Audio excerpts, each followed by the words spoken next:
Nasa second type, ma-share sini, festival type. 10%. Kana tigungol sa amahan sa pamilya. Iyang ganoon sa templo. Ipakaon niya sa iyang clan. Ang una, hatag sa templo. Ikaduha, baon nila Thanksgiving meal sa iyang pamilya.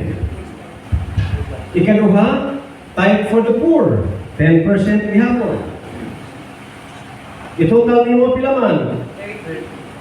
23.3%. Kung gusto ka na maghinodyo, sunda, 23.3%. Dili 10%. Pero ipatuta sa dagang panahon, nagkiyang natuntay 10% ra.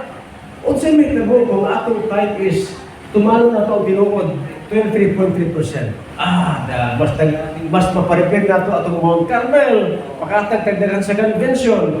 Pero gibilango ka sa tradisyon, nga ang type na ito is only 10%. 23% pa dapat. Mas bulahan ka ron, kaya mas alam ka. Diba?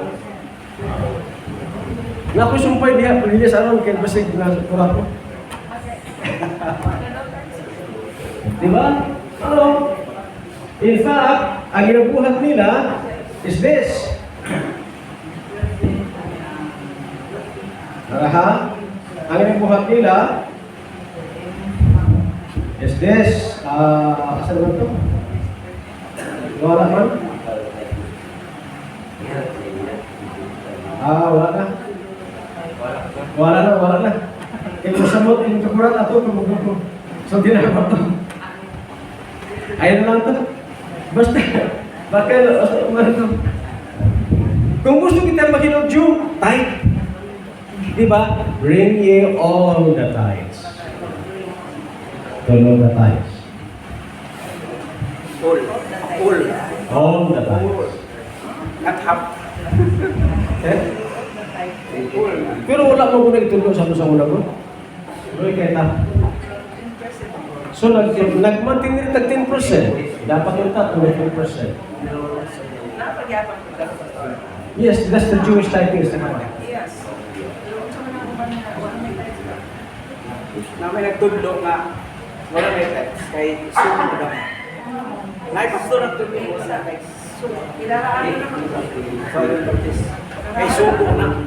Dili lang may Sino pastor ang mga kapatid? pastor sa number 1 pastor. Ha?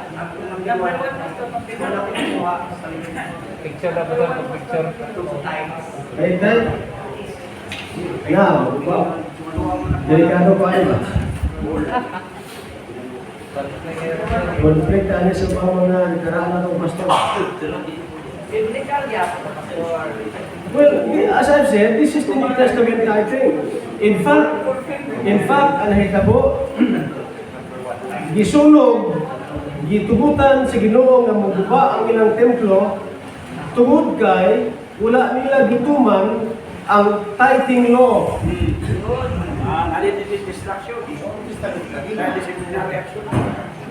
Wala nila gituman ang tithing law. Gitugutan nila, gisugo pa niya si Nebuchadnezzar nga sinasunugon ang templo because of their unfaithfulness. Asa naman ito? Wala naman ito.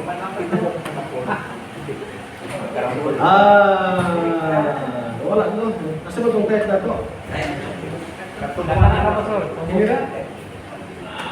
Katong ganina. 1 to 3 man pastor. 1 to 3. Hira? First. Hira? Oh, yun na pastor. Hira.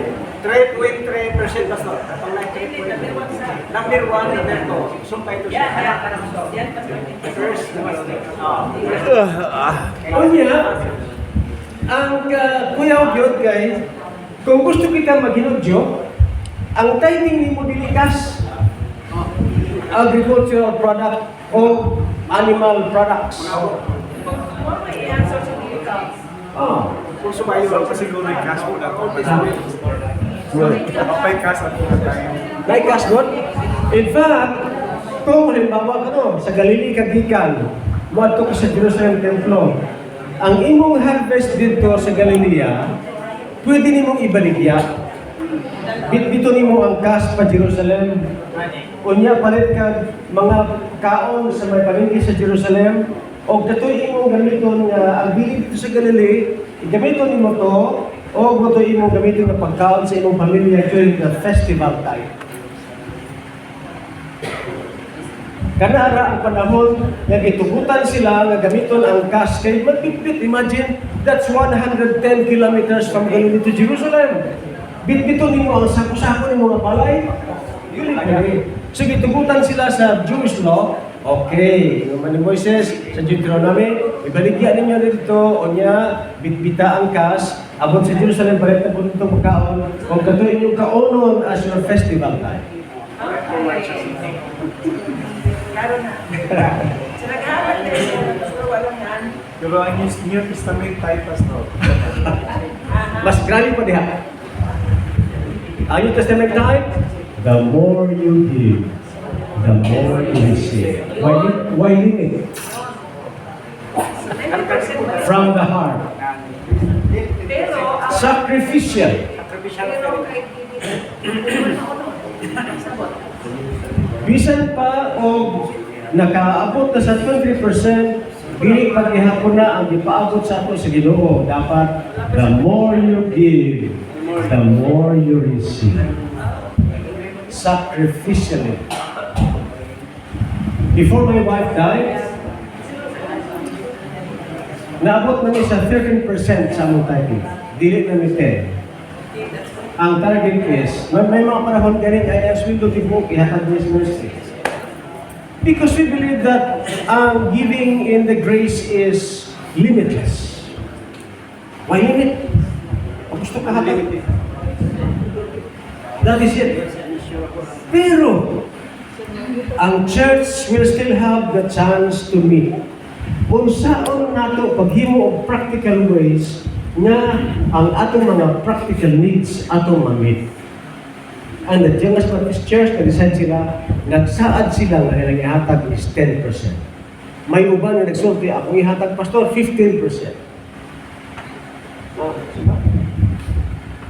May mga simbahan nga, ilang simbahan, ang ilang tithing, wala na yung offering. Gcash. Power. Oo na, Oh, Gcash na. Wala na yung ihap-ihap. Pila ang ibutang sa Ginoo diri hatag.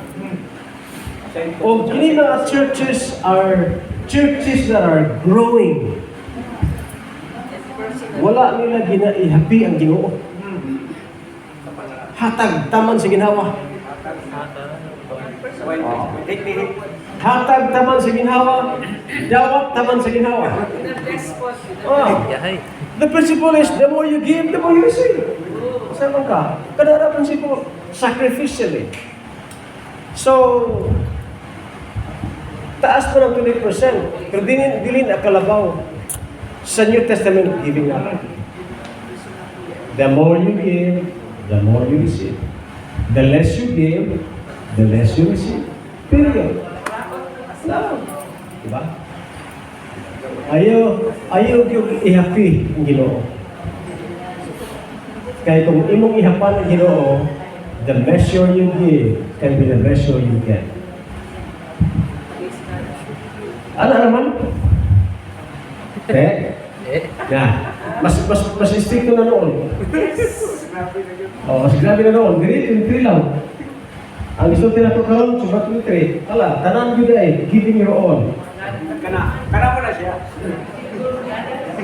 Pastor, under ba ta sa anang type, Pastor? Ha? Sa balang, under ba ta ng 23%?